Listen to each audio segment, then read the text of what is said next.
A perseguição religiosa não é nova. Ela existiu desde sempre. Se você pega, por exemplo, lá na primeira família da Bíblia, Adão, Eva, Caim, Abel. O primeiro assassinato na história foi perseguição religiosa. O Caim sentiu ira e inveja ao mesmo tempo de seu irmão, porque Deus aceitou o seu irmão e a sua oferta, e Deus rejeitou a ele, Caim, e a sua oferta. E ali entra a primeira cena de perseguição religiosa. De lá para cá, essa tem sido a história. As trevas odeiam a luz. A mentira persegue a verdade. A injustiça procura de todas as formas machucar a justiça. Então, se você agora entra no contexto do Novo Testamento, você nota que a igreja cristã sofreu primeiro oposição dos judeus, dos judaizantes. E ao longo do ministério de Paulo, ele enfrentou perseguição pelas mãos dos seus próprios irmãos. Depois, a partir do ano 64 da era cristã, a perseguição tem uma conotação política depois do incêndio de Roma. Então os cristãos começaram a ser crucificados, queimados vivos, jogados às feras. E isso percorreu ao longo do domínio de Roma, até que o Império Romano reconhece o cristianismo como religião e religião oficial. Mas aí vem as outras perseguições religiosas, pelas mãos dos papas, por exemplo, muito sangue derramado. E depois da reforma, a perseguição religiosa continua. Hoje, muitos irmãos nossos estão sendo presos, torturados, colocados nos paredões de fuzilamento pelo Estado Islâmico, por exemplo, ou por aqueles países de uma religião totalitária como o islamismo. Muitos irmãos nossos não podem ter uma Bíblia e não podem professar a sua fé e não podem construir um templo evangélico. O comunismo ateu, por exemplo, matou mais cristãos no século XX do que todos os mártires da história do cristianismo anterior.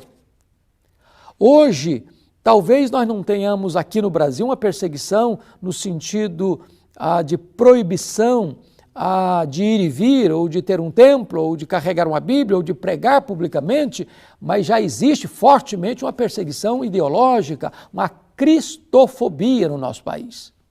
Bom, o que fazer? Nós devemos manter a nossa fé intacta, sem jamais retroceder. Os cristãos selaram o seu testemunho com o seu sangue, não se rebelando contra os governos, sendo um cidadão rebelde ou um cidadão que transtorna a sociedade, não. Mas nós preferimos morrer pela nossa fé do que negar a nossa fé.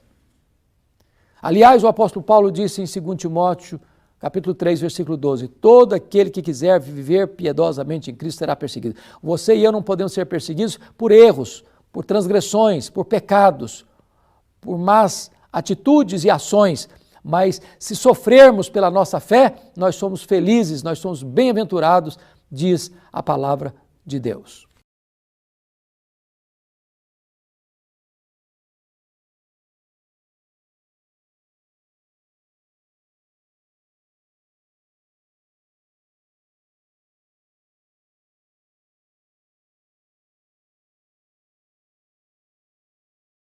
O meu desafio ao ministro Fachin, que é esquerdopata ideológico, vai aqui o meu desafio. O senhor quer colocar abuso de poder religioso? Por que não coloca abuso do poder dos sindicalistas? Por que não coloca abuso do poder do magistério, que nas universidades hoje só tem um lado, que é dominado pela ideologia dos esquerdopatas? Põe aí que eu quero ver. A verdade, povo brasileiro, que tanto abuso do poder religioso, ou do poder sindical, ou do poder do magistério, estão incluídos em abuso do poder político. Existem regras bem definidas, seja para religiosos ou para qualquer um que queira transgredir os preceitos das leis eleitorais.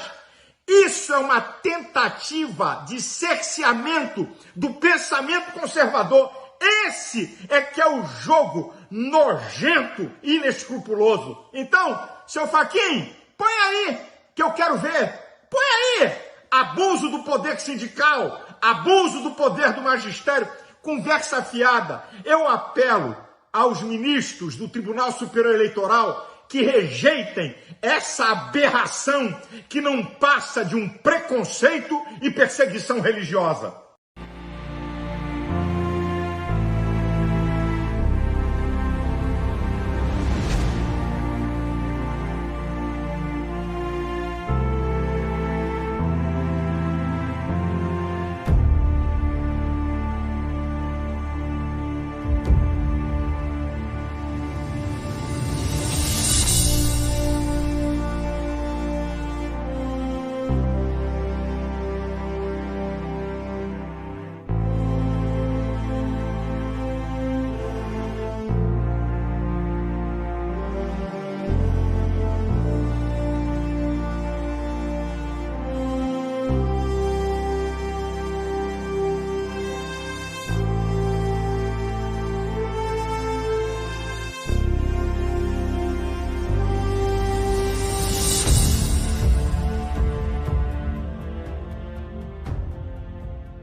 O João Paulo, ele fez uma pergunta.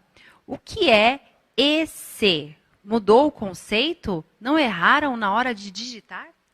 Não, não mudaram, tá? Nem tá errado. A gente vai explicar mais uma vez. É sempre bom quando aparece, porque essa é uma descrição aí da divisão do tempo, da linha do tempo de antes de Cristo e depois de Cristo, que a gente fez uma mudança na denominação aí. Ela é utilizada em algumas, enfim, alguns escritos, algumas literaturas aí, mas a Secretaria de Educação, nos seus materiais, ela decidiu que vai se utilizar essa sigla AEC, que significa antes da Era Comum. Tá? A Era Comum é o que a gente conhece como depois de Cristo, né? Antes de Cristo e depois de Cristo. É a mesma divisão, que a gente sabe que o nosso calendário é o calendário cristão, né? Lá o calendário gregoriano aí, que determina que o ano 1 é o ano do nascimento de Cristo para frente, tá? Mas como Cristo, ele é uma referência religiosa, e a gente sabe que nem todas as religiões têm Cristo como uma referência, e também tem tantas pessoas que não têm religião, então a gente prefere usar esse termo que ele é um pouco mais neutro, mas que significa a mesma coisa. Então, quando você vir AEC, é antes da Era Comum.